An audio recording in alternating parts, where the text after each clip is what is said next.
అనంత భక్తి సనాతన ధర్మ ఛానల్కి స్వాగతం.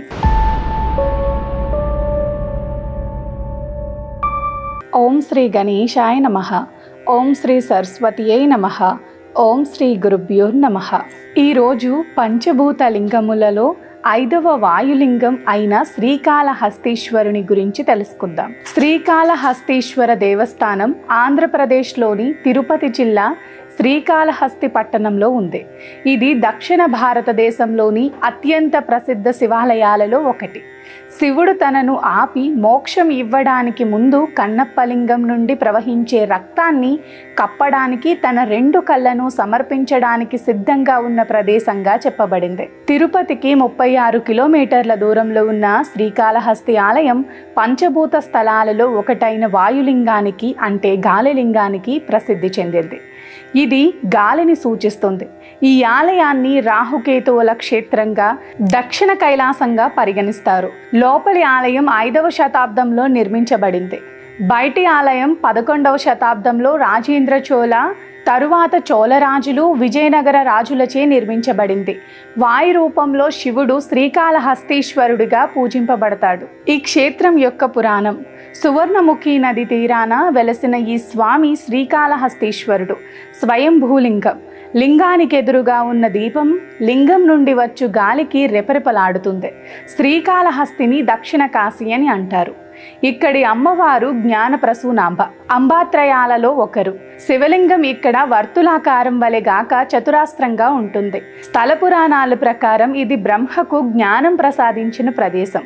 వశిష్ఠుడు సాలెపురుగు, పాము, ఏనుగు, బోయడు అయిన తిన్నడు, కన్నప్ప, వేశ్య, కన్నెలు, యాదవరాజు, శ్రీకాళహస్తీశ్వర మహత్యం వ్రాసిన దూర్జటి వంటి వారి కథలు ఈ క్షేత్ర మహత్యంలో పెనవేసుకుని ఉన్నాయి. కన్నప్ప అని వేటగాడు నిత్యం స్వామిని కొలుస్తుండేవాడు. అతని భక్తిని పరీక్షించడానికి స్వామి ఒకరోజు తన కంటి నుండి నెత్తురు కార్చేశాడట. వెంటనే కన్నప్ప తన కన్ను పీకి స్వామి కంటికి అమర్చాడట. అప్పుడు స్వామి 2వ కంటి నుండి కూడా నెత్తురు కారటం మొదలైంది. భక్తుడైన కన్నప్ప సందేహించకుండా తన 2వ కన్ను కూడా పీకి స్వామికి అమర్చాడు. స్వామి ప్రత్యక్షమై భక్తుడైన కన్నప్పని కరుణించి ముక్తి ప్రసాదించాడు. ఈ దేవాలయం చాలా పెద్దది. పైకప్పుపై రంగులతో చిత్రించిన అనేక చిత్రాలతో కూడుకొని ఉంది. మణికుండేశ్వర రాఖ్య అనే మందిరం ఉంది. కాశీ క్షేత్రంలో వలె ఇక్కడ చనిపోయే వారికి పరమశివుడు ఓంకార మంత్రాన్ని, తారక మంత్రాన్ని ఉపదేశించి మోక్షం ఇచ్చునని భక్తుల నమ్మకం. దేవాలయ ప్రాంతంలోనే పాతాళ విఘ్నేశ్వరాలయం ఉంది. దేవాలయానికి సమీపంలో గల కొండపై భక్త కన్నప్పకి చిన్న ఆలయం నిర్మించారు. శ్రీకాళహస్తీశ్వరాలయం రాజగోపురం, సింహద్వారం దక్షిణాభిముఖం. స్వామివారు ఉత్తరాభిముఖులై ఉంటారు. ఆదిశంకరులు ఇక్కడ శ్రీచక్రం స్థాపించారు.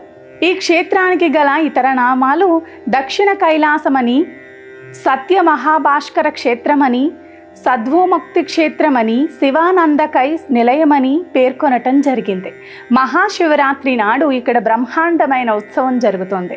దేవాలయ చరిత్ర, ప్రత్యేకతలు ఇప్పుడు చూద్దాం. ఈ దేవాలయం పేరు 3 జంతువుల కలయికతో ఏర్పడింది. స్త్రీ అనగా సాలీడు, కాళ అనగా పాము, హస్తి అనగా ఏనుగుల పేరుతో కాళహస్తిగా ప్రసిద్ధి చెందింది.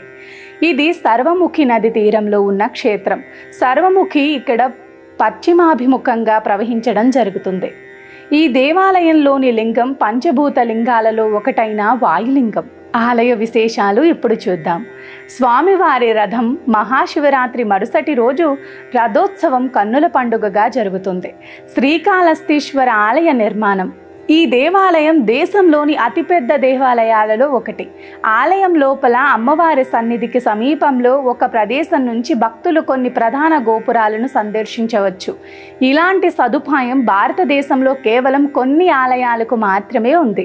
రాహుకేతు సర్పదోష నివారణ పూజలు ఈ ఆలయంలో విశేషంగా జరుగుతాయి. దేశం నలుమూలల నుంచి వచ్చిన భక్తులు ఇక్కడ తమ దోష నివృత్తి కావించుకుంటారు. ఇంకా రుద్రాభిషేకం, పాలాభిషేకం, పచ్చకర్పూరాభిషేకం మొదలైన పూజలు కూడా జరుగుతాయి. శ్రీకాళహస్తీశ్వర దేవస్థానానికి అనుబంధంగా నెలకొన్న శ్రీకాళహస్తీశ్వర స్వామి సాంకేతిక కళాశాలను 1997లో స్థాపించారు. 4 దిక్కుల దేవుళ్ళు ఉంటారు ఈ గుడిలో. గుడి గర్భాలయంలోని శ్రీకాళహస్తీశ్వర జ్ఞానప్రసూనాంబ విగ్రహాలు శ్రీకాళహస్తీశ్వర ఆలయం నిర్మాణంలో ఒక ప్రత్యేకత ఉంది. సర్వే జనా సుఖినో భవంతు, లోకా సమస్తా సుఖినో భవంతు. గోవులను సేవించండి, గోవులను రక్షించండి. ప్రకృతిని కాపాడటం మన ధర్మం. ప్రకృతిని కాపాడండి, ఒక్క మొక్కైనా నాటండి. మానంతా భక్తి సనాతన ధర్మ ఛానల్ని తప్పకుండా సబ్స్క్రైబ్ చేసుకోండి. మీ ఫ్రెండ్స్ అండ్ ఫ్యామిలీ మెంబర్స్కి వీడియోని తప్పకుండా షేర్ చేయండి. నమస్కారం.